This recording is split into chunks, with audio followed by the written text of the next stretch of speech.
Yeah, well, just a question. The number to this talk to is going into Pine Ridge, South Dakota. That's an Oglala Indian reservation. You guys know that? No, did not know that. Didn't know that. And actually, the ownership of I think TalkShoe has since I don't know, maybe a year, 2 years now. A couple years now. They just recently had new ownership. So. Yeah, it's IOTM. IOTM owns it. IOTM. It's something IOTM. IOTM. I don't know who those people are. Yeah, well, they're interesting. I talk to them. I have this very bad habit of researching everything. That's fine. I'm just interested. Goes into Pine Ridge Indian Reservation because, according to Glen, Indians are from India. Yeah, I don't know how much he's talked to you about that. A lot. He's talked a lot about that with us. Yeah, well, I'm just find it interesting. That's all you. That's all evidence. That's noted, and because because when I first started talking to Glenn, it was on this platform here. It was about like 10 years ago, right? And now when they had the new ownership, or they changed they basically remodeled the website. Everything from the beginning of our conversations, everything from the beginning when we first started talking was erased. I know, that's what the guy told me from 2015 back. What's interesting is that IOTM website addresses, the first one is in Toronto, Canada. Second one is in Los Angeles. 7080 Hollywood Boulevard. Yeah, I find interesting. Yeah, when you go on the site, you'll see the channels are promoted, or most of the channels, the people that use it, it will be religious people, all ecclesiastics. So, they may use it as some form of, I don't know, getting a message, certain messages or something across. Yeah, Jason Martin, the CEO of IOTM, went to Queen's University. Uh-huh. There you go. Yeah. And Noam Tomaksek graduated as an electrical engineer from McGill University in Montreal. Yeah, McMaster University, that's another one in Canada, this guy. Yeah. So, and then Old Dominion University, this lady. Yeah, I find it very interesting. Well, anyhow, I'm going to repeat again. Did Zach get on the site? Zach, you on? Because I threw you. I called him and asked him. Is he here? Oh yeah, I'm back. Okay. Yep. I was going to say the night before Glenn died, or the day before, I woke up in the early hours of the morning, and it just woke me right up. I had the impression of Glenn lying down, and he raised himself up a little bit, and he said, "Tell Jennifer I have to go." And as far as I'm concerned, that message was transmitted to me through the cell, and that's when I knew, I told Glenn that day or that evening. I told him in the evening on Saturday night. I get a call the next morning at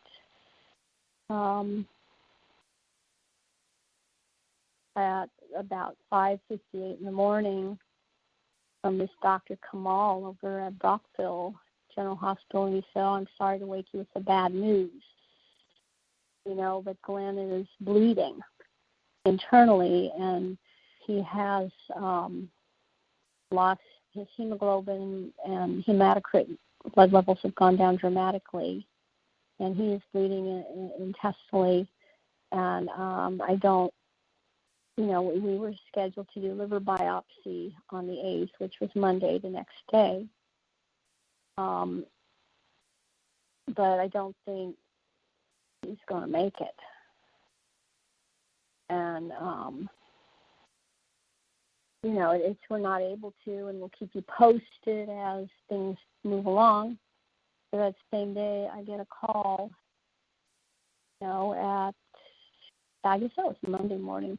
I get a call at on 12:05 my time that he had died, and that was 3:05, where he was, and to me that's 3:05 is 8:0, and I don't know if that was creation's timing that day, and saying that's who killed him, or if it was their timing, and they timed it for that as a signal for them. And he died on 12/8/19. On 1/8/2020, he would have been 78. And there's this whole connection between double numbers like that and death, and it's their stuff. So, and within an hour and a half of his death, I got a call from a guy, Dr. Dufour, who said he is the coroner. And I said, boy, they move along on this one. It's fast. And he's saying he's going to perform the autopsy. And I said, well, Glen wanted a liver biopsy. That was what he wanted. And he said, we're not going to do that. There's no need for that. He had liver cancer. The tests were conclusive. And I said, that's not what I heard Dr. Kamal say to Glen, because I was on the phone when Dr. Kamal was telling stuff to Glen earlier in the week. And and Glen had agreed and stated he wanted a liver biopsy. The court wants a liver biopsy. They want it in writing. Whatever these people put, they want that in writing, because that will go to the pineal court as evidence. And if they think that it's evidence that Glen had a liver cancer, they are sadly mistaken, because I could guarantee you right now that whatever was done with Glen's body from the time he died and where they took him and what they did, the cell were present. So they know. They know exactly what was done and what wasn't done. And they have their experts in that field too.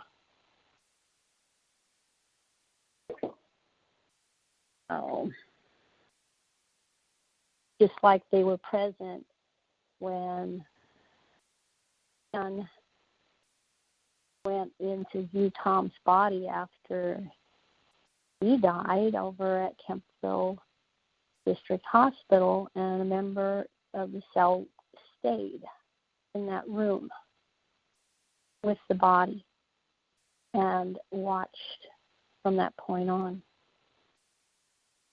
So it will be no different in this case.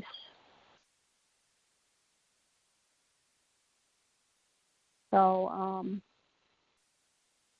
this is a cover-up, and they're going to continue to try and cover up, but they can't. They believe they can. They can't.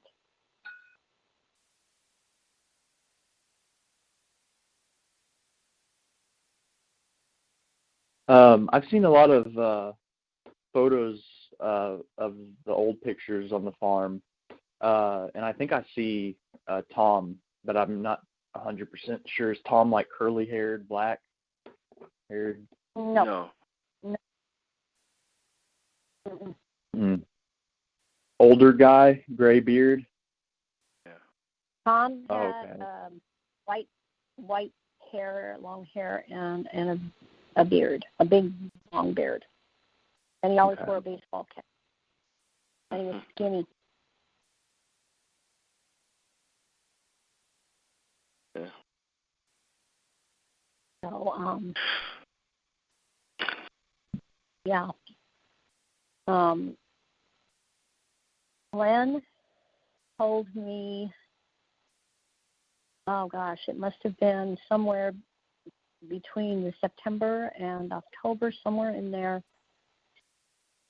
that he told me that he was willing to die in order to stop these people. You know, and when he said what he meant, stop them, is that creation is not is making cleaning house right now. There are people here and alive right now that are not going to be allowed to go into paradise, and they're not going to be allowed into the next universe, because they are part of the problem here that messed this universe up. And this universe is broken and it is tainted by what they did. That's why it has continued to expand at an ever-increasing rate. It is directly linked to that. And so in order for this whole thing to move on, these people have to be removed. And nothing can happen on the farm until they're gone and out of the way. So they will basically wipe themselves out and do themselves in, because creation is not going to kill them. Their God will kill them. But when they die, they're going to get in line. They're going to be waiting a long time. Now, I know that the Lou is coming, but I also know that there were arrest warrants put on a lot of people by the court. And so since their God is done with them, their God will allow things to happen with them. However they die, I don't know, or when, but soon, I think. And then as soon as they go, they're going to get picked up and they're going to be put in line and wait for their trials. So they think they have stopped this. They're going to keep trying to take the property too, but that will just add to their sentence. And it's all up in the air as to whether I become involved in that property right now, because I have no idea right now whether that is something to try and ensnare me in something that is financially going to break me. That's what I don't know right now.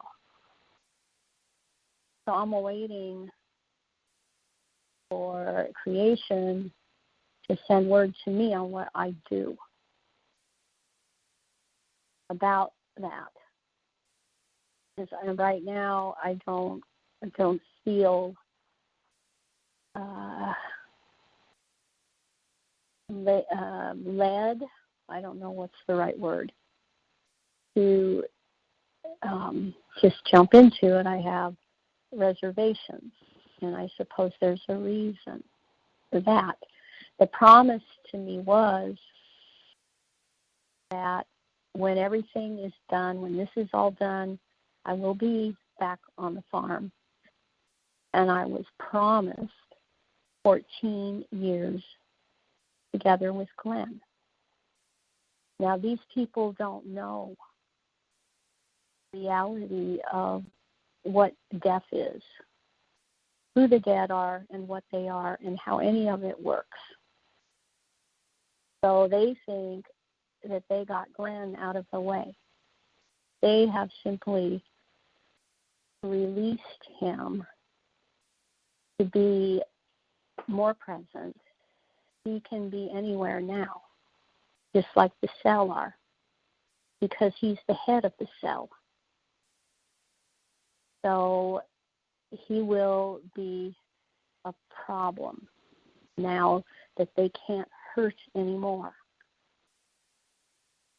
They don't understand that right now. So I'm relieved that he's not in pain anymore. And I realized, and I went back and listened to this last episode that you all did together with him. And I listened to the one before that.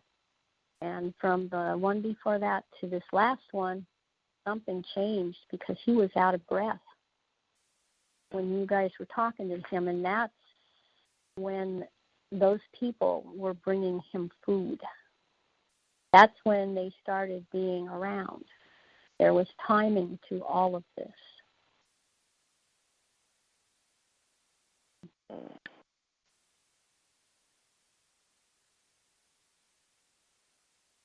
I see that the CBC been putting some articles out about cancer and people dying quickly.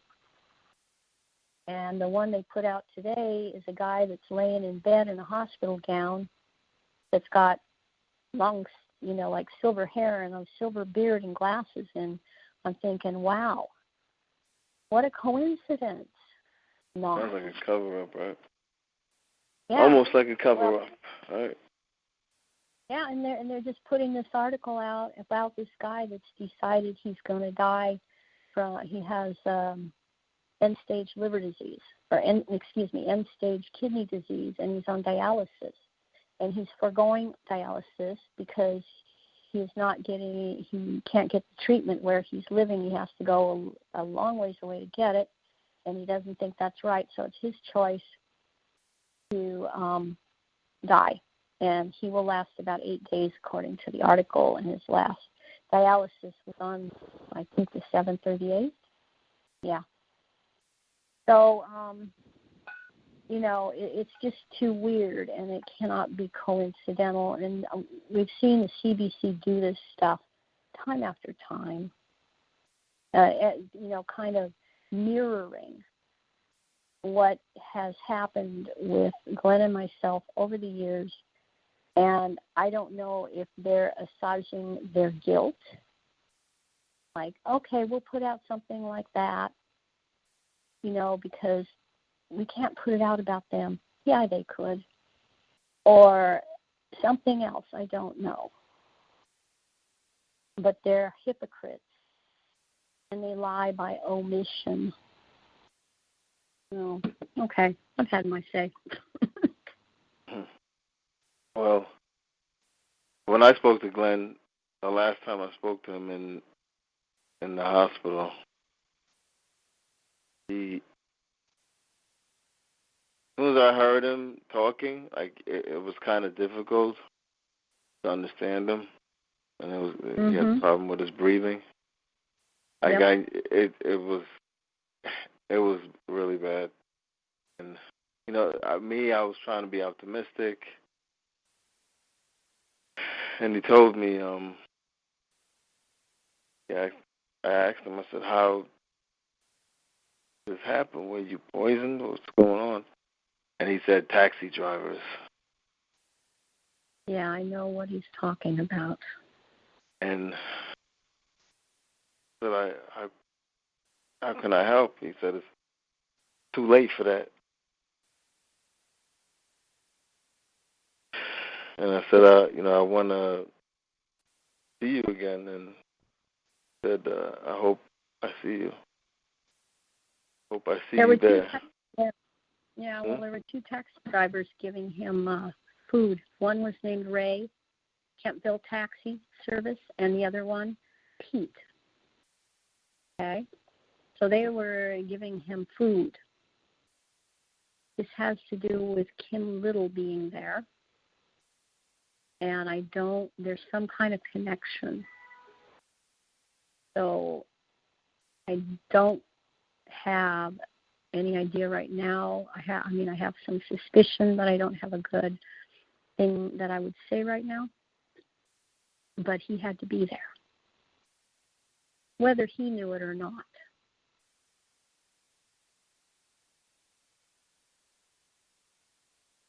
Yeah, well, Glenn knew, though. Glenn knew what was going on, and he didn't want to say to me, I'm dying. He knew. Well, he didn't want you to worry. He didn't want you to worry any more than you were. Well, it's kind of... death is a funny thing. Dying is a funny thing because you know. And the person might think they're sparing you, but you know already. And I wanted the things said before that time. There were some things, but there still will be a lot more things because I'll see him again, just like I see the cell, the American cell down here. So, the timing is everything. And Glenn talked about perfect speed. And perfect speed is being there. And so he will be here, and he will talk to me when the time is perfect for that.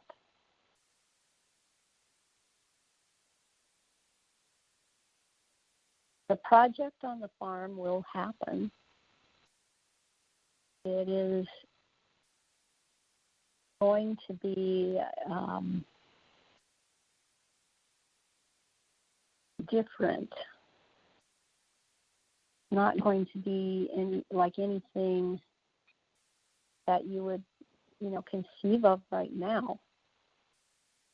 And because the dead will walk there, and you may see them, probably will. You may talk to them, probably will. At their discretion, because as I've been told, you don't just get to call up the dead or conjure the dead. That's not even the reality. If they talk to you, it's an honor, and it's because you earned it.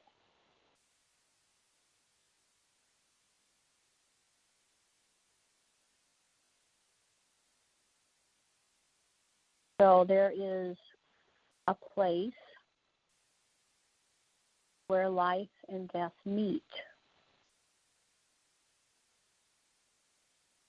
And they mingle, and that is going to be the farm.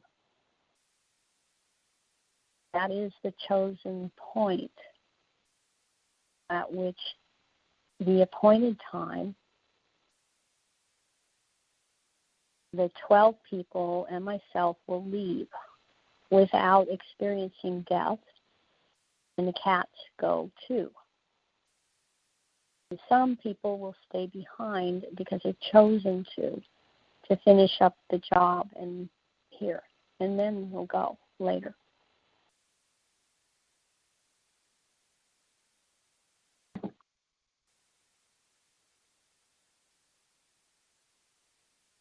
Nobody should lose hope over what happened.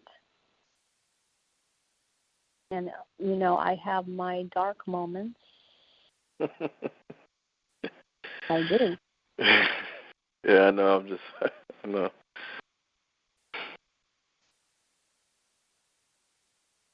I have my dark moments. but I am holding on to what I was promised.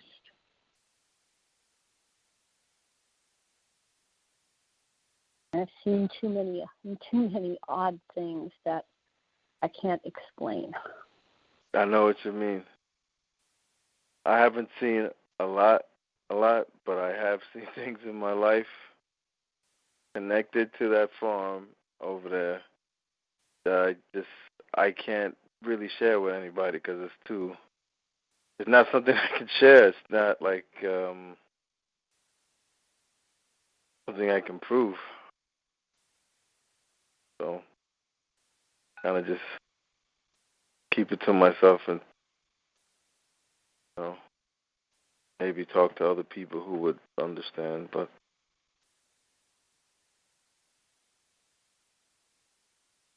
well, there's hardly anyone that does understand. Not many people. They don't understand. I mean, they have Christianity real bad, or they got to try and fit it into some kind of box. And I just, I did my share of time listening to all of these people out in the conspiracy community and the New Agers. And, I cannot, this doesn't fit into any of their stuff. Not even close. It's absolutely unique. So,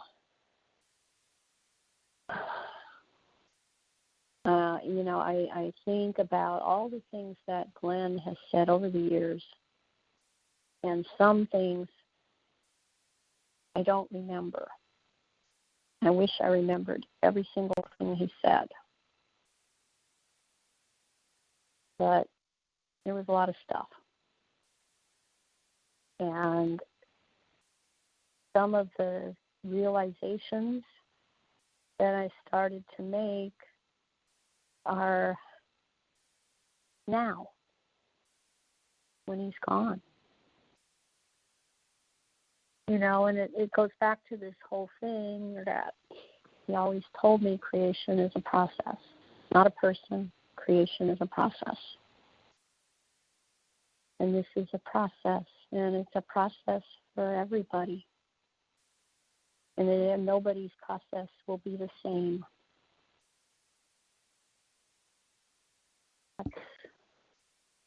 Everybody has something in this that affects them. Everybody's got, there's a meaning they grabbed on to something that Glen said, and it meant so much to them, certain things. And it's stuff that they have to deal with, and it means something in their growth, in their process.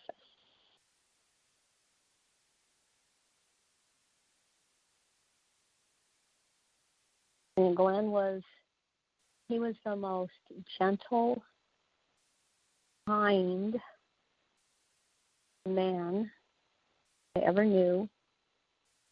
He was also first one to tell me, to basically straighten up and fly right.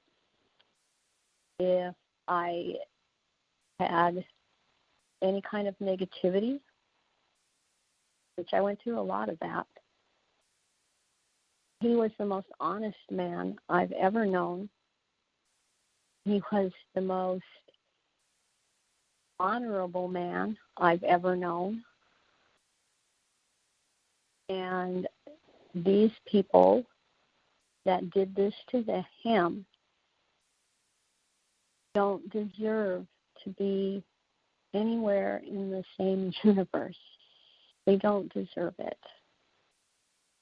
and they will always be a problem. Therefore, they have to be dealt with.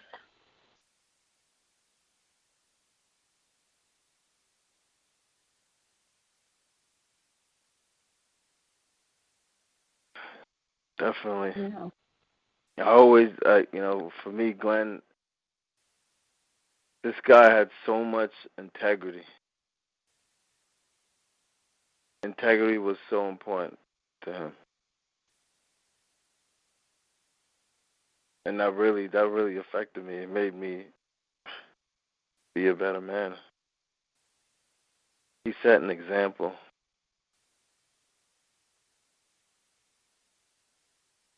Yeah.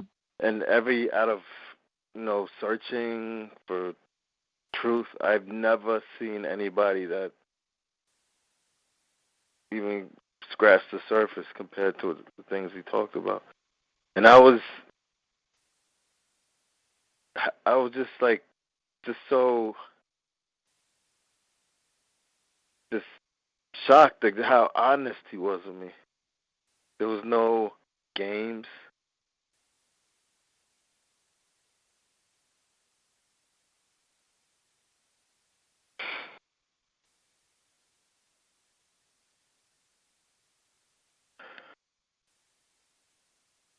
Treated me like a friend.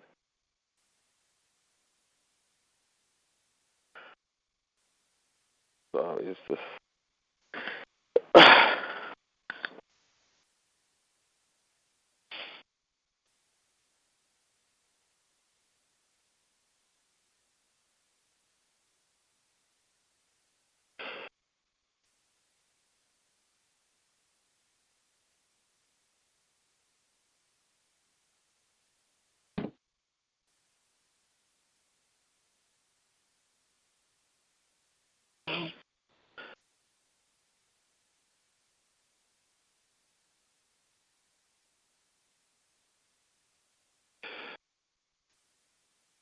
when I first heard about it, it was kind of rough on me.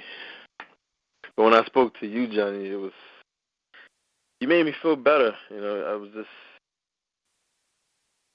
was kind of surprised. You're really strong. And you reminded me that it's not the end. And that's something me and Glenn talked about that all the time. Mhm. Yeah. Well, there were many times in the past, years back, and he had told me, this was back in 2012, I think it was, when I was stuck in Ogdensburg. He said these think tanks that dreamed up all of this stuff that they were, doing to us even back then, actually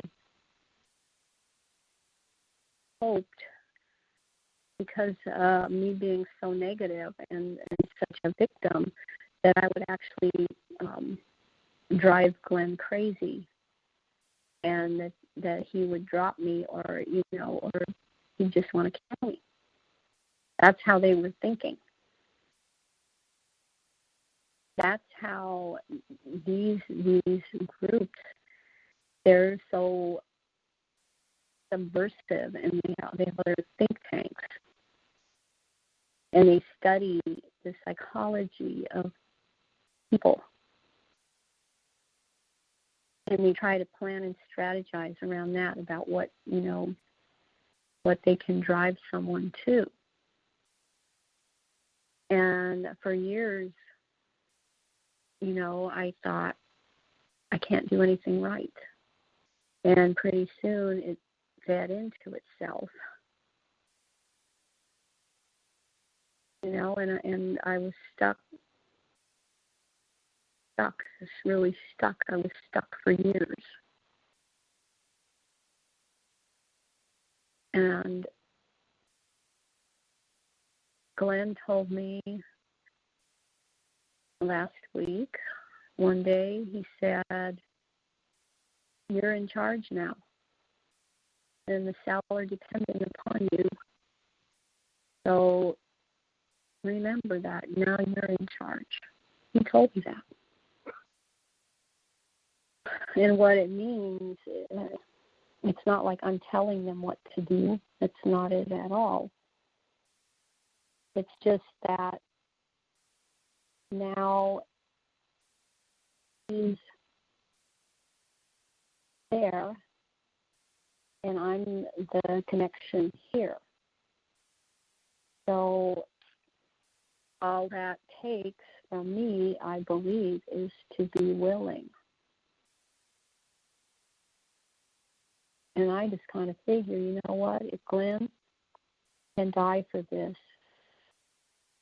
then I owe it to be everything that I can be, because I don't want to be in this place. I don't want to, he told me many times, if it's not finished, this life you'll have to come back.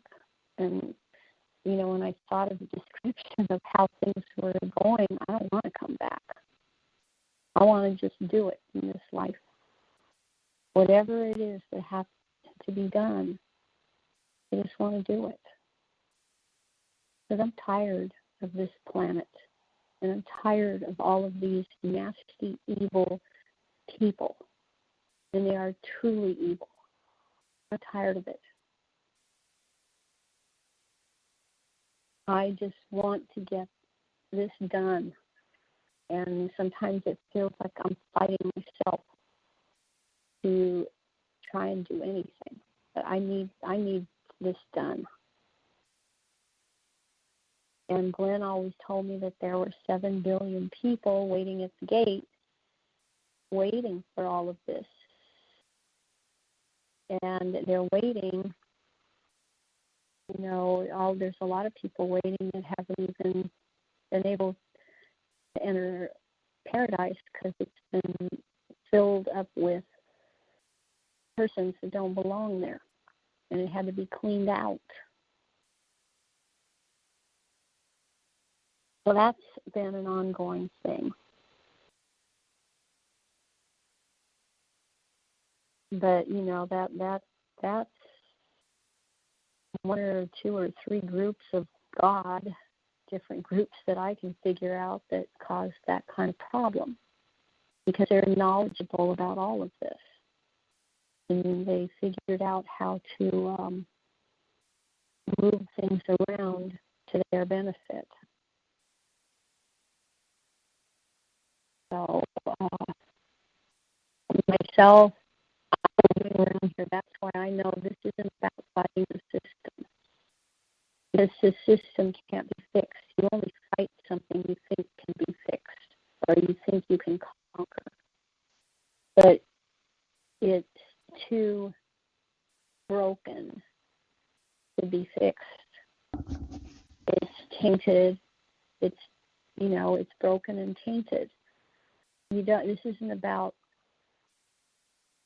not about fighting the system. It's about leaving this universe. That's what all this is about. Leaving this universe.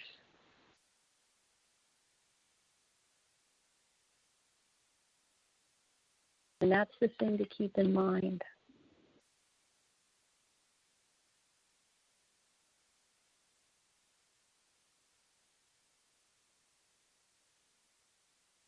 Yeah, it's so broken at it's like this core. I remember we were talking about you were explaining to me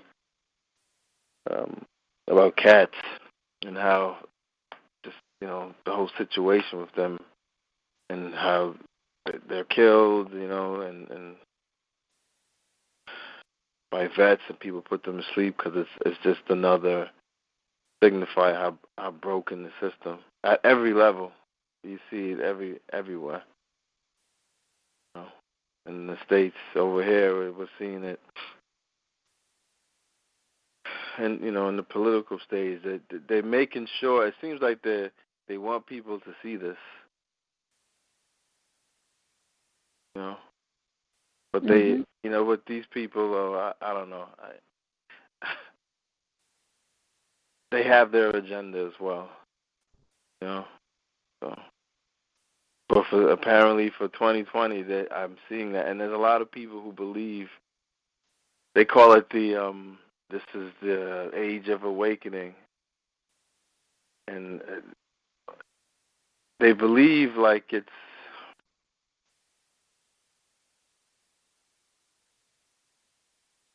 gonna be like better or something because they're being told now, but I don't think they understand that they're gonna be gotten rid of. They're gonna mass murder a lot of people, and the future that they have in mind is not.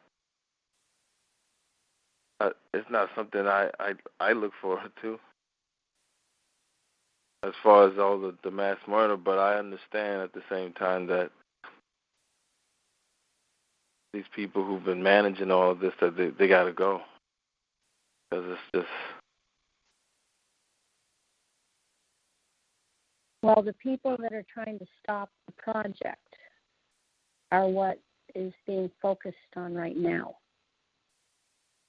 That's the big focus right now. And the project has to take place. So that part I know about. That one has to happen. Those are the people that got to be got out of the way, the ones that are trying to stop this.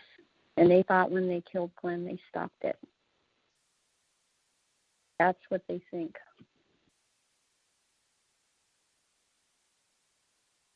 So why are they so bent? Or why are they so bent to stopping it? Why do they want to stop it so bad? They feel that threatened. What? Their power. Yeah, if you want to control everything, then you want to control some people that their intent is to leave. And when they leave, the universe is closed, basically. And you're left with something that's going to die. You would try to control that.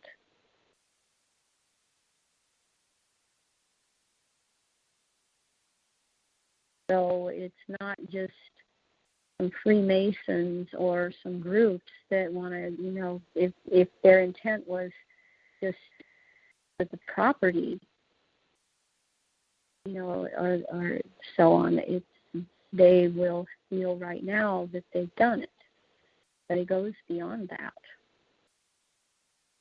It has to do with people or troglodytes, that know that if certain people leave, then they are not going to be going, and they will be left here.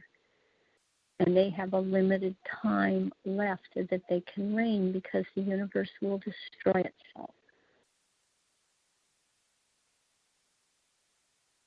And they see far beyond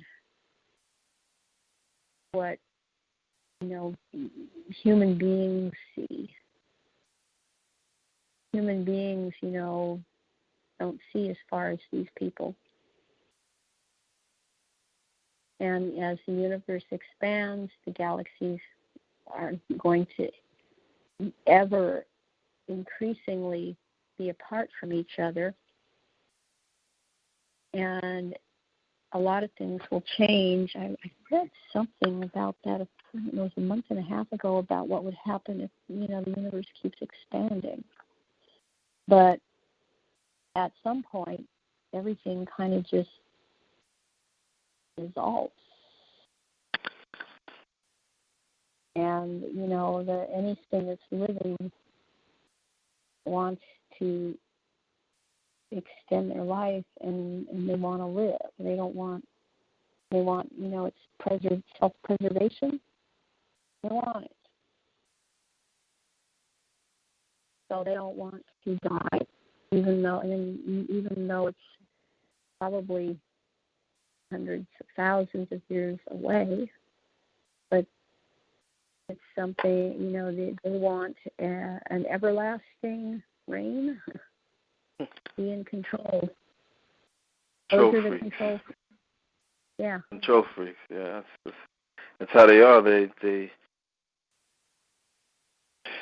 They always got to have control. And I think this computer that they have, right, that kind of manages it all, it's running on that same program, right? Just control.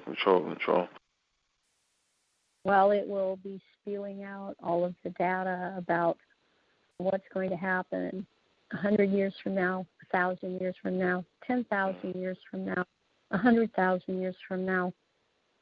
So there's a lot they know way in advance. Yeah.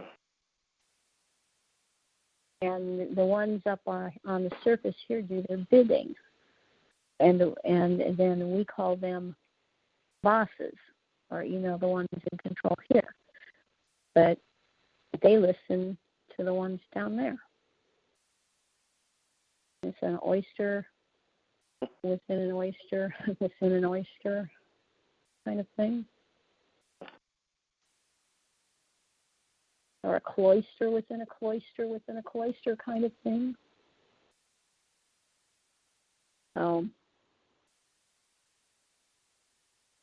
That's kind of situation, I believe, that is going on here.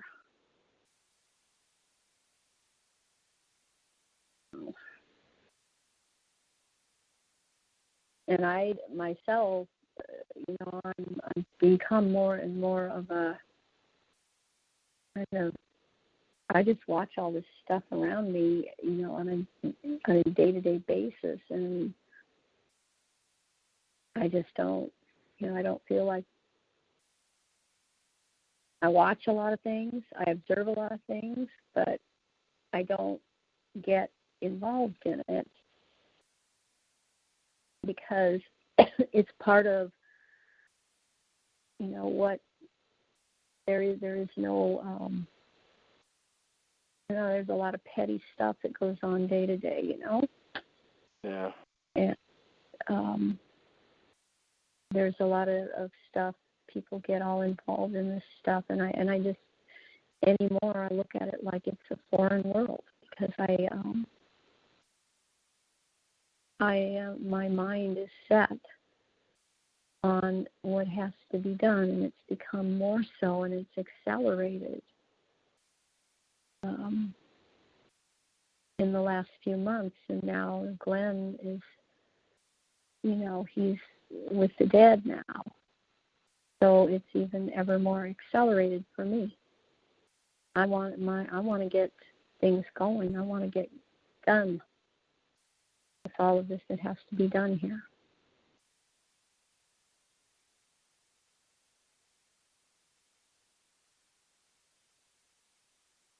And that was the way that Glen was. Yeah. That he wanted. He's a man with a task to do. He had a job. Yeah. Yeah. I mean, I've gone through this life, let me tell you, with no home. And I lose people that really matter to me. It's been happening to me my whole life.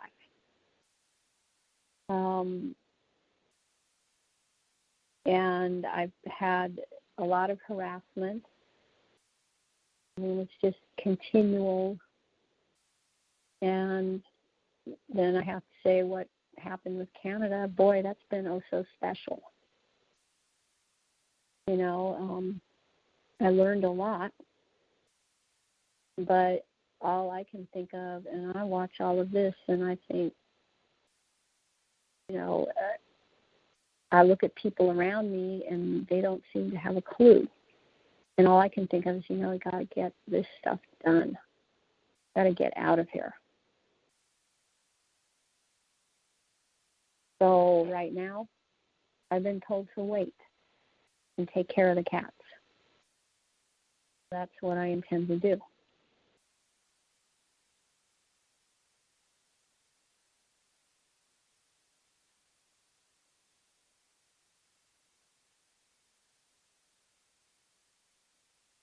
Anybody else still there? Wow. It's only you and me? No? I'm here.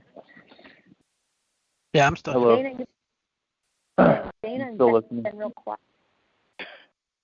That's Dana. That's how it usually is. I'm looking through photos that kind of remind me of Glenn as I'm listening to y'all. Like if I found a picture of a seagull flying over New York. I'm just kind of pondering what y'all are saying, soaking it in. But thank you for talking on behalf of Glenn, and what I kind of like what y'all are going with talking about the connection between Glenn's ideas and the ultimate opportunities we have with the universe and stuff. That's kind of where I like to think about, like, what ultimately this all means, kind of thing. Not to like wrap it up in one like thing, but you know what I mean.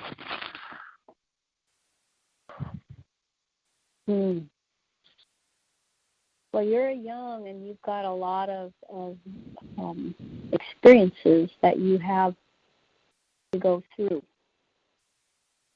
And Glenn always said life begins at 40 because that's what they say. Huh. But life begins at 40 for a reason. But then he said something about 50 where it just gets better. And when I first started talking to him, he used to always tell me that life begins at 40. Yeah. But Well, his life was different, though, right? It wasn't. He didn't really started realizing things till later on, and really later on. Well, when you're young, you're busy having experiences. Mm. And after the age of 40, you're going to start to, kind of start thinking about those experiences. Age of conscious. Age of consciousness.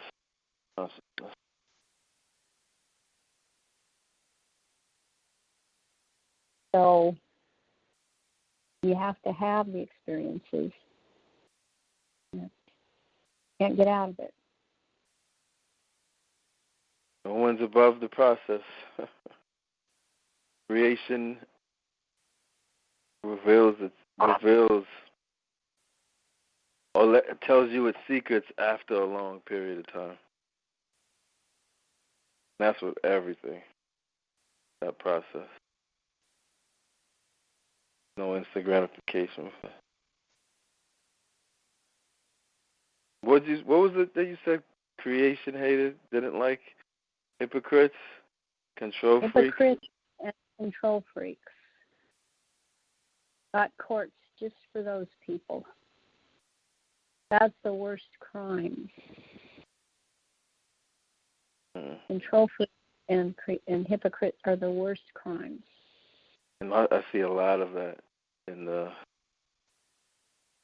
media, politics. It's nothing but hypocrites. In everything. Hypocrisy. Like all the people who we're told we got to respect and listen to, these people are hypocrites. Yeah, well, I've been told I would be, and I suspect because I have been, that this retired lawyer told me I was incorrigible. I would be considered incorrigible and not okay to be in Canada. Like I would never be allowed. So you have your choice to be incorrigible or be a criminal, hypocrite, control freak. Cats are incorrigible. Can't train them. Can't control them. Can't teach them. I'd rather be a cat. I'm looking it up. Incorrigible. Incapable of being corrected or amended. Such That's as right.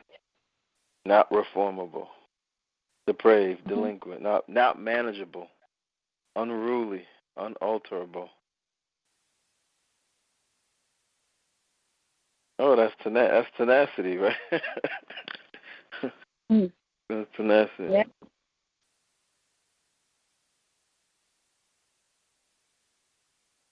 The word they come up for people like you. Oh. Yeah, apparently. People don't want to swallow that bullshit. I asked this person, how come you didn't help me? Glenn called you and asked when I was in jail up there for your help, and he didn't help. Why didn't you help me? And he said, this whole thing, it's just too dark, too murky, too much, and you would have been considered incorrigible, never allowed really to enter Canada. And since that time, from what I can pick up by listening to this person talk, this is someone who has lost all of the interest and enjoyment in living. Sounds old, sounds tired. He did say to me, I am ready to die. He said the Canadian system of the legal system here is corrupt beyond measure. It's all corrupt. He said, I couldn't even deal with it anymore. I didn't even renew my license. I can't deal with them. That's what this man told me. And I said, you're living right in the path of all the water from the Lou. And he said, oh, that thing where Lake Superior is, all this water's going to come out of there. I said, basically, yeah, you're living in the path of it. He said, you know what, I don't even care. He said, I'm ready to die. If it comes, fine. He's been broken, sounds like. Something happened. I mean, a lot of us are broken. A lot of people are broken. The broken system. That's what they do, right? They try to break you, and they abuse you, break your will. Well, this was somebody who had been RCMP, then he became an attorney. He did the legal paperwork for Canadian Institute to incorporate it. And then at that time, he was working for the OPP, some kind of investigations for them. And Glenn had contacted him and asked that he help me. I don't know what they did or what they said to him. I don't know if he was threatened, because that's a lot of times how it works, is you get threatened. I don't know what happened. But this is someone who sounded like he's done this everything now.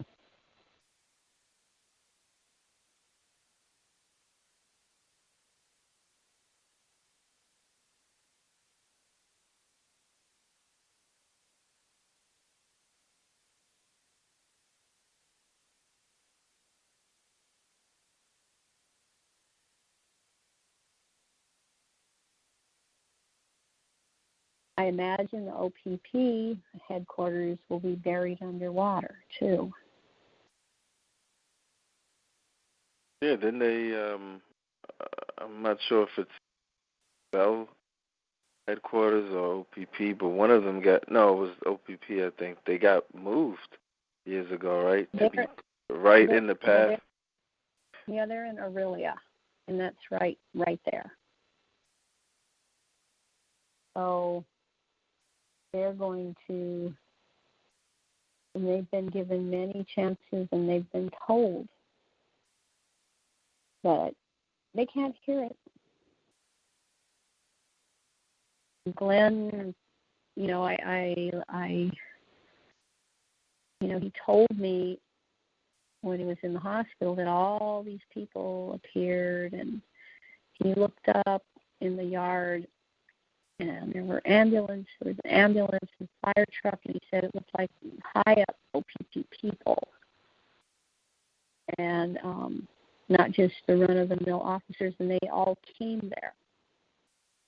And he thought that this was them showing concern for the first time. And I didn't say anything.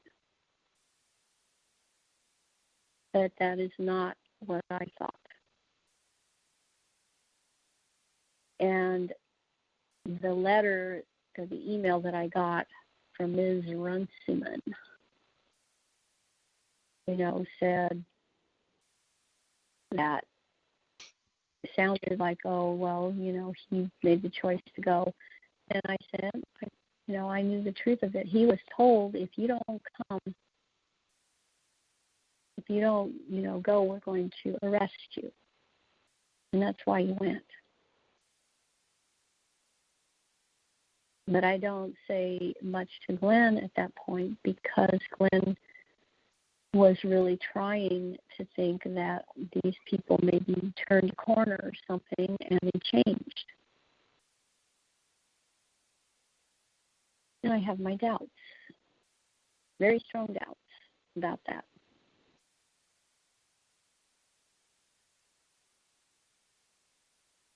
And it's just, beyond coincidental that Senator Bob Runciman's daughter is OPP in Brockville and is involved in this. It's I keep going, dang, because he's one of the 4 people that would have appeared Bob Smith's house. And that's what the investigators said in 2016 when I was supposed to be there.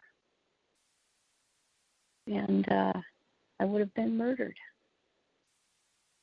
Sounds like they're genetics, like father, like daughter, man, to me. That's what it sounded like to me.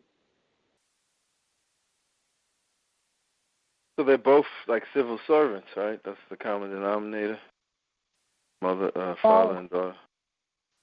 I think senators in Canada have a lot of freedom to be involved in something. I don't know at another level.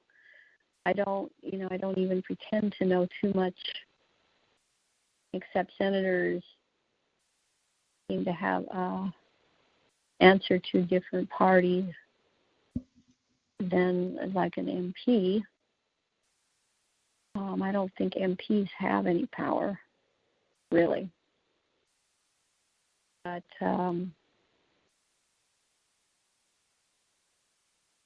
that whole system, that what bothers me, that system is that they bill themselves as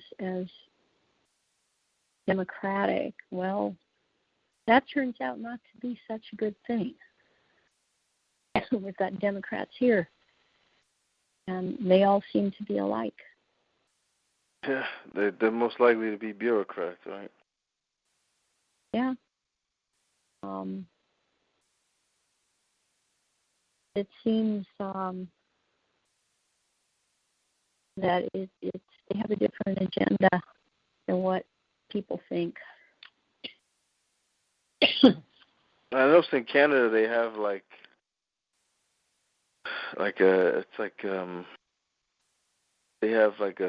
they don't think they call them Democrats up there, but they call them they have a liberal, and they have a ultra liberal, and they have more. Party.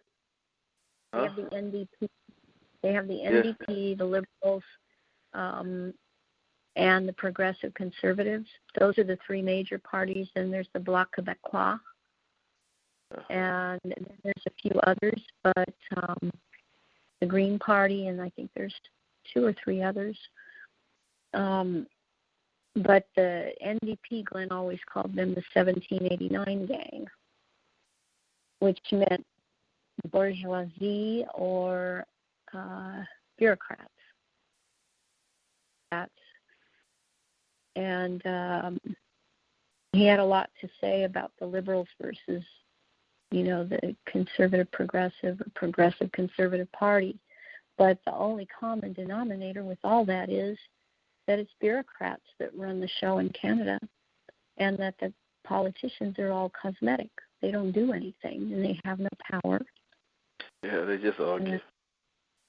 They like their headlines and whatever their office does that gets something done, and then they get to take the credit for.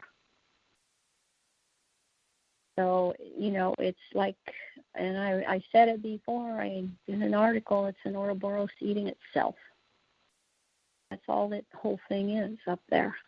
Yeah, they tell you who they are. Like when I watch the politicians here, like the ones who are, say, against the president Trump over here, like they call themselves the resistance, and that's in reference to like France and the French Revolution.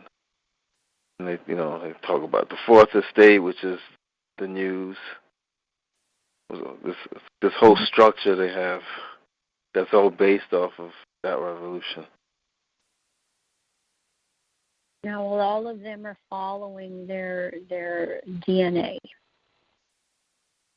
So you'll see by what group they gravitate to, and all the kind of things they do and the things they say, you will find what group, where their DNA is from. Do you think that it's really, because it seems like it was being talked about, like that whole network of those abusers, sexual abusers. It seems like they were mentioning it and talking about it with that Epstein guy,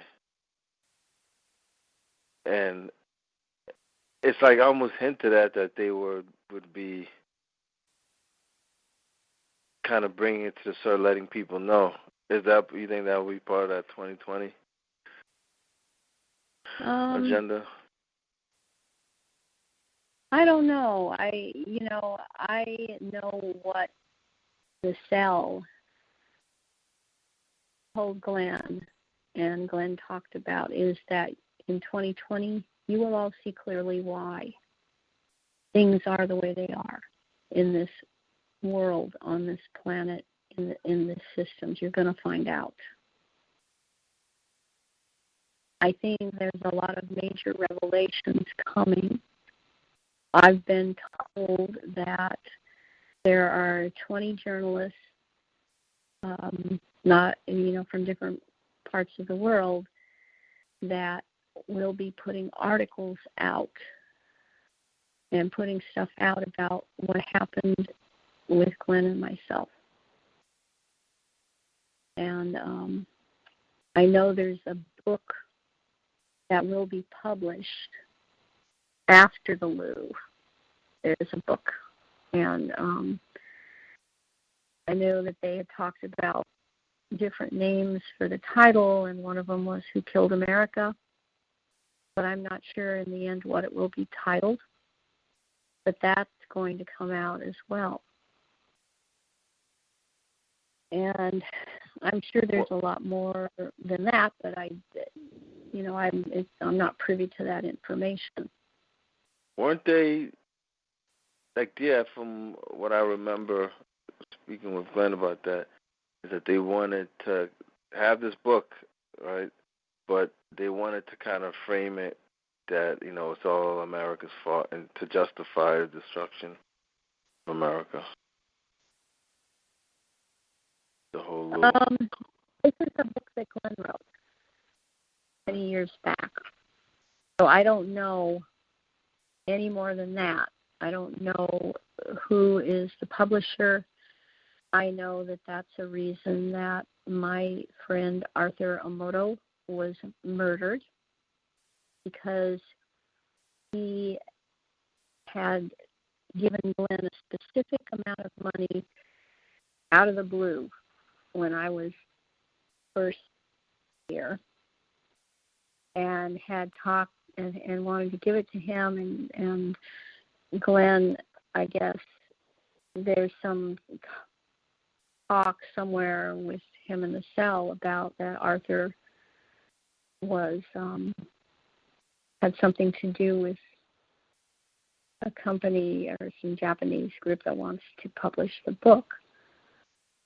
Arthur and Glenn had talked when I was still in jail at OCDC in September, when I was there in September, and I didn't come here until November 2nd, but they had talked about how could Arthur help me, and it was going to be dependent on where they dumped me, because I was told we're either going to put you in New York or Nevada or California. I haven't decided what yet. Was it done to induce fear and terror? Was it done because they were trying to figure out what they were going to do with me and how would they handle me? I don't know which. In the end, when I was sent, there was a packet of papers that I still have that were handed to me, and they were all these homeless shelters. And the one they picked out that was tagged, and they were sure the police, which I was handed over to, were going to take me there or put me on a hold and take me somewhere and then take me there, which it didn't work. But the place picked out was called Bell. And Bell Homeless Shelter, run by the Salvation Army. But that didn't work out the way they thought it would. And Arthur is responsible for that. And I know that 2 members of the cell came to question Arthur. They went and they went to see him before I was down there, and they asked him what his intention was toward me. And they talked about the whole thing. I don't think that Arthur knew it was the cell, but they came and talked to him.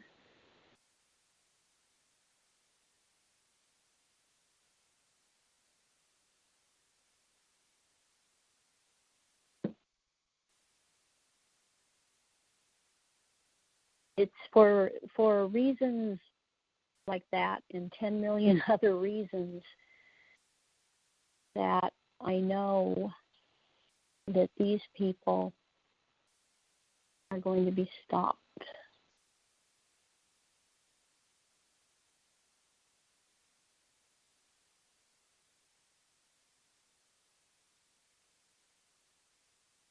They can think whatever they want.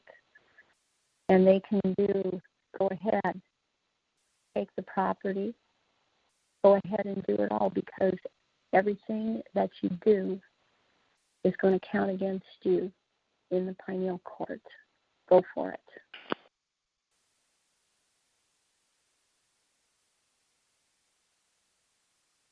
And it'll come right back to creation, and I'll be there.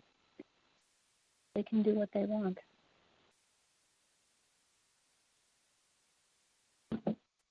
Do you think it's possible that we could fight for that, just for that farm? Why fight? Creation's already got it handled. I will know at the right time what to do. But if you want to make sure that somebody gets the ultimate penalty, you let them do what they're going to do.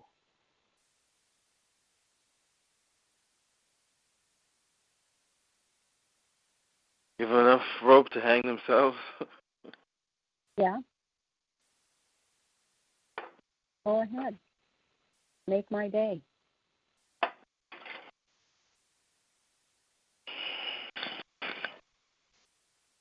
So I'm not, I've been contacted, message left for me from the bylaw people in Kempville. I have someone trying to contact me from the OSPCA, Ontario Provincial Society for Prevention of Cruelty of whatever to animals. They're the door openers for the OPP. And they want to come on the property. I'm not going to give them permission to come on the property. I'm not going to have anything to do with that.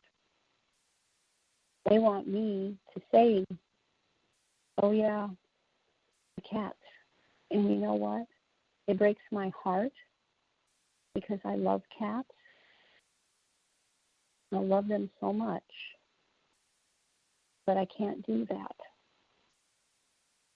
I know how my daughter was used and has been used to do stuff like that to me. And that's how they're trying to use the cats situation. But the cats belong to creation, and the cats know that. And the cats accept whatever is going to happen.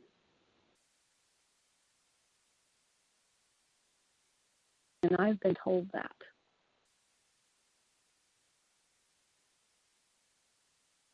Cats are smarter than we are. And I've been told that. So if they want to trespass on the property, let them.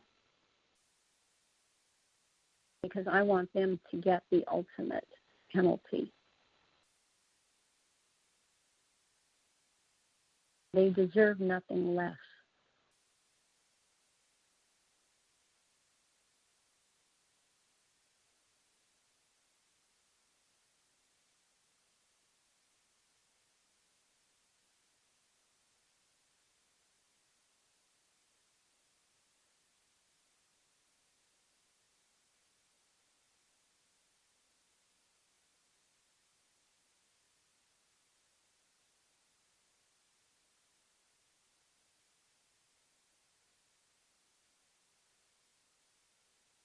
Punishments.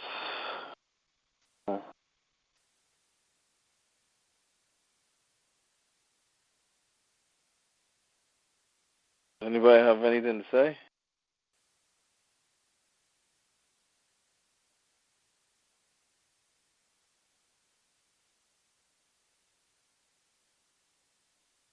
Hello? Yeah, I'm here, but I don't know if anyone else is. No, I'm still here. Just listening. I'm still here.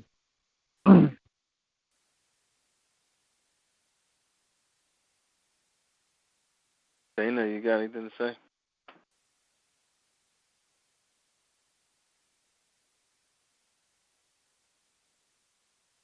It's just that you can only wait and see now. Everyone knows what's been going on, what's been done. We've been told by Glenn what's to come.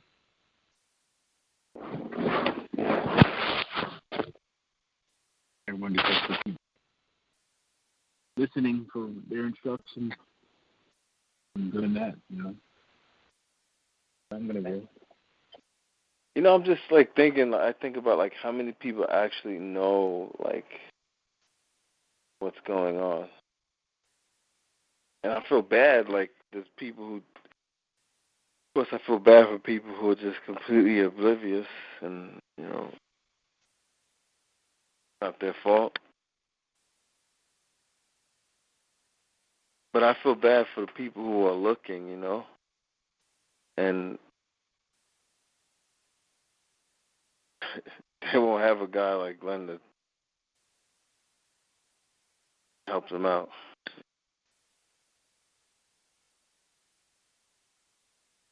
Well, I think you have to remember some of Glenn's talks have 156 downloads 2 weeks after the talks are uploaded. Yeah, I think when I look at like who downloads it, I think it's people who actually generally listen to it, learn from it, and I know it's people on the other side. Yeah, but there's got to be at least another 20 people that is not included in that we haven't spoken to. Yeah, I get emails and stuff from people who they ask about the newspapers and stuff, and they got questions or whatever.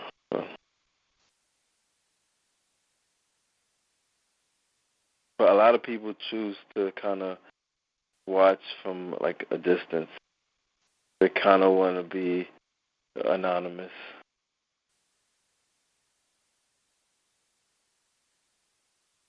I guess, I don't know, maybe fear. They don't want to deal with repercussions being associated with this stuff. Uncertainty.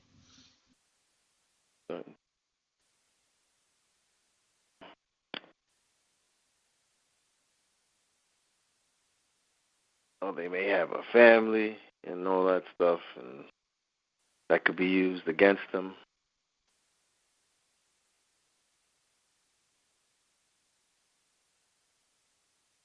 Which is why I think families nail in the foot exist. Yep, it's just there to just be exploited by a system.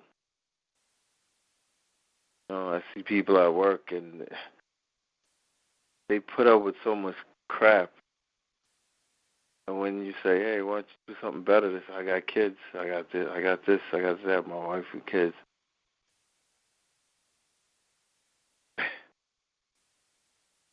Bad. They'll eat shit because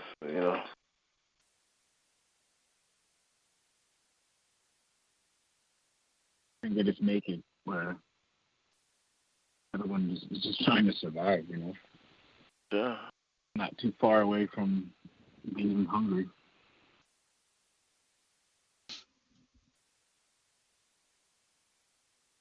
Like that perfect balance.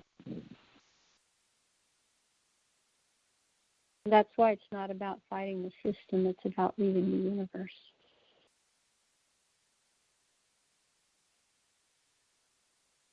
Yeah, you can't fight them. These are masters of war. That's what Glen would say. It's like this place is designed like this, so how you react in this world is how you're judged.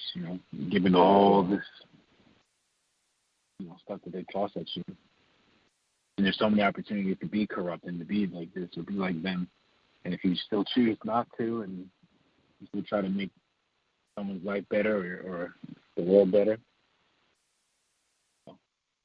it's stress laboratory. Yeah, it's like they want to make you a better slave,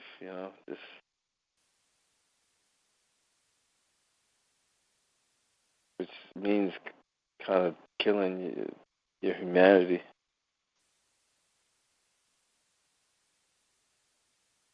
I think I remember Glenn saying something like that. They would test him to see the decisions he would make. Put him to experience to see the decision. In all his reincarnations, they would test him, like see if he would, support the system. I guess that's what it is. Like there's those people that you see who question, like, how can they do this? Like they've been so engineered to just be that perfect slave. I can imagine what the future slave's going to be. There's going to be no. There's going to be. I don't think there'll be any chance of it being like free thinking individual. I think individuality is going to be out the door. We'll be connected to this computer.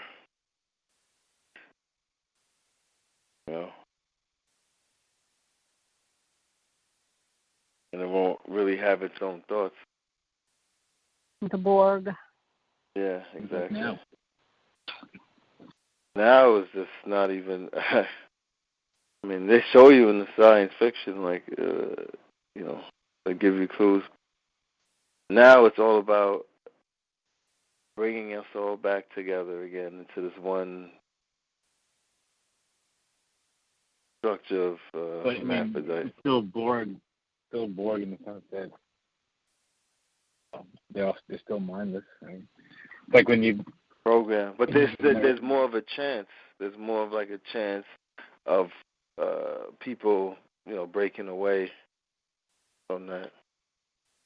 But what I'm saying with this new slave, I don't think there's going to be a chance.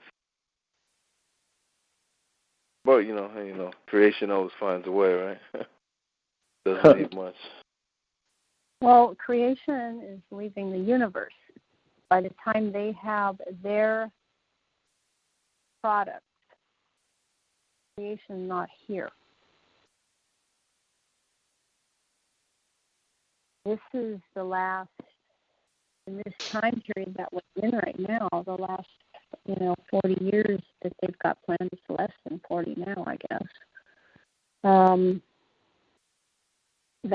It's about 40. That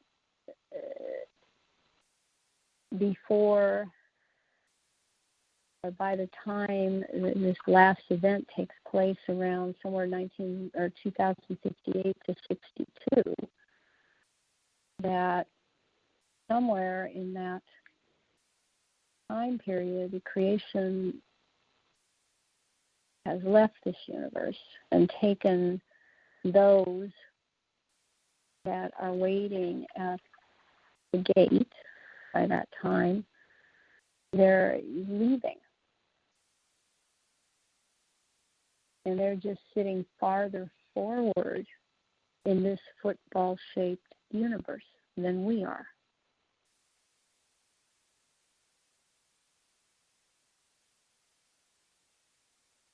And from what I understand, that end of the universe is not closing down like the end of a football because of what they've done. It just continues to expand. But the idea is that we're in the last 40 years here of this universe, where creation is here, and things. The northern hemisphere is still around because in 40 years the northern hemisphere will have been shut down.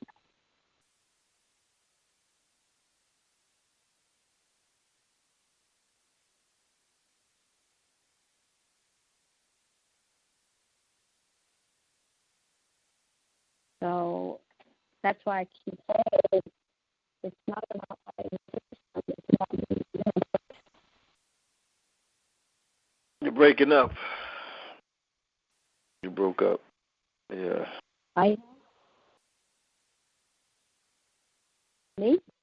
Yeah, you were breaking up. I didn't understand.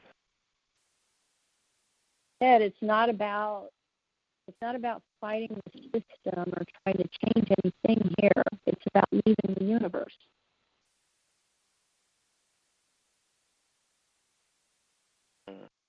And that's what this project that's going to happen on the farm is part of that. And if they come in and they raise the house and they take everything off the property, it's still not going to change anything. Creation will still get the property back. The court will get it back. And there will still be a project there. And they can't stop that.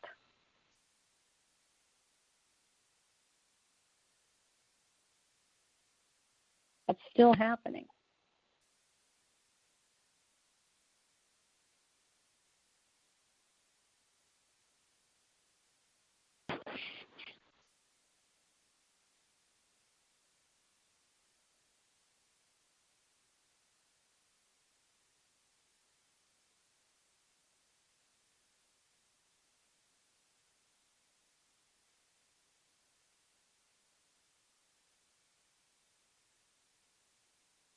And I have not heard otherwise.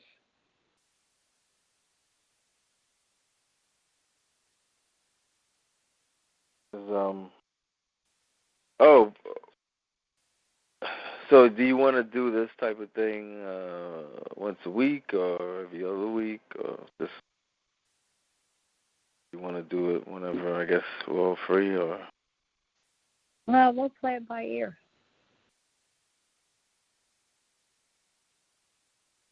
And I think that there's still stuff going to be happening over the next few weeks too. So, but then again, who knows what happens with world events? Yeah. I think North Korea promised the U.S. a special Christmas present. Oh, gosh. Of course, they always get that going whenever they want people to look at something else, get them focused on North Korea. You know, have you seen like all that stuff with China and stuff, like with the spies? And that reminded me, like, because apparently this is battle because China has, steals all this intellectual property from the U.S. and they have spies, stealing information, and it just, and apparently, Trump's like, trying to stop that, but in my mind, I think the reason that is because that whole when Marco Polo took all the information from Asia and brought it to Europe, which created the Renaissance period, all that technology. This is their way. This is all that spying and intellectual property. That was them retrieving all that information. But yeah, it's painted on the political stage like, kind of stealing, but I think they're just getting back what was theirs. Well, I think they also promised after the Opium Wars that there was going to be payback for that too. Yeah. Didn't that like create like families, dynasties that are like now that whole Opium War? I think John Kerry, his family was involved in that, I think. Yeah, it was profitable for everyone. But it's drugs and money. Bribes, drugs, money. China makes a lot of money off of drugs off the U.S. Fentanyl and all that stuff. So.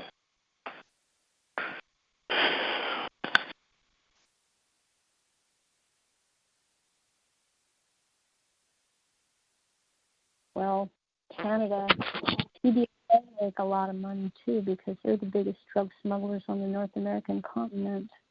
Who? Who answer the CBSA. Oh, yeah, of course, because they're at the border. So it all comes through. It has to go through them. No, those are small time. They're dealing with Syrian Maronite priests in Lebanon. And they were infiltrated with Iranians too.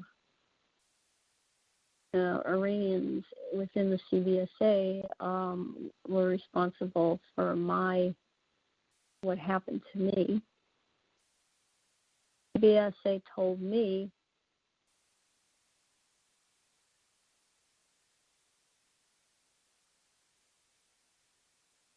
Hello? Sounds like they got disconnected. I'm looking at the screen. Dana is gone. And I think that's the. Yeah, it says left call. Yeah, something happened. I guess that could be a segue out, right? That's Yeah, perhaps. I'm super tired at the minute. Sorry, I've not said much. Yeah, I kind of just want to say it was wonderful meeting such a unique person. Glenn is always going to be in our hearts, and his legacy is sealed, and no one will forget him, whoever hasn't heard of him. That's for sure. So. Certainly not. Sorry about that. both you guys. Technical difficulties. Oh, we're on the same line. Well, I was gonna end it. It's almost got half an hour to 10. Yeah. I got to fix food for cats here. Cats have to eat dinner. How many cats do you have? Enough. Have enough.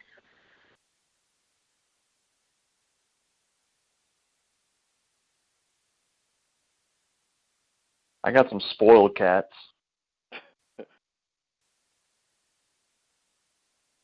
Mm. You ever watch those cat videos on the internet? Oh yeah. I've seen some bugged out stuff that cats do. Like, it's just like strange things that they do. I think I have a Shoe Talk listener who has been emailing me cat pictures and stuff, so kind of opened my eyes to how weird cats are. Like they can make like certain faces. Some of them, like, it's strange.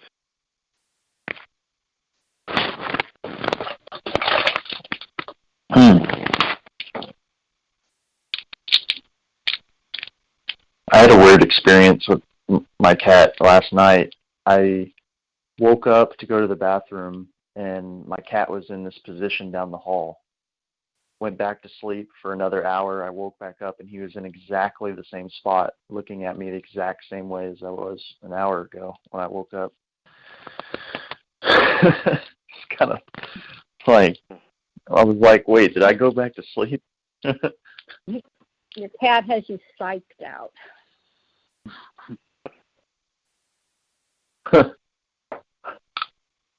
When I was on the farm last, there was just one cat that used to just walk with me when I would, like, at night and stuff.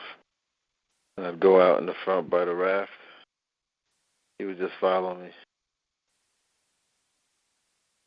One cat. I like to think that he was probably just looking after me or something.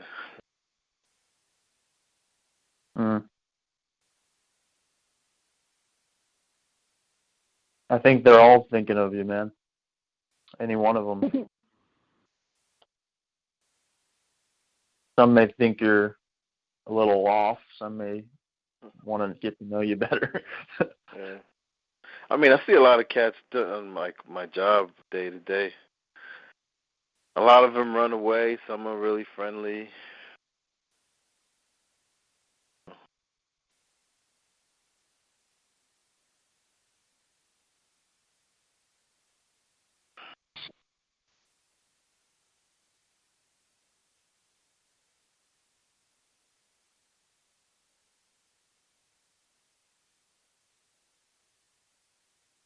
I'll have to mail y'all like a postcard with all the cats on it one day or something.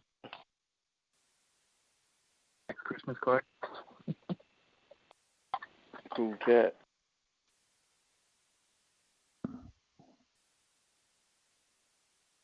Cool cat.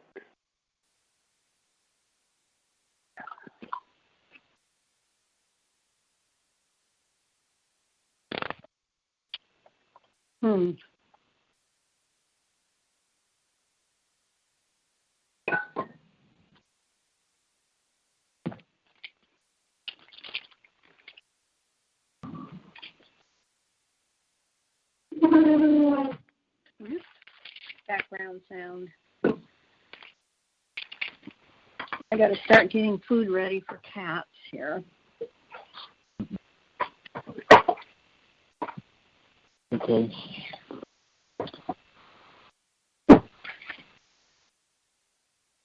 So, guys, I'm going to have to go. I have things I got to take care of now. All right. Well, I guess we'll do this again. Good night, guys. All right, man. Thank you, and I hope everyone feels all right, and hang in there. Yeah. Yep. Thank you all. Eventually. All right, everyone. Bye for now. Bye. Bye. What?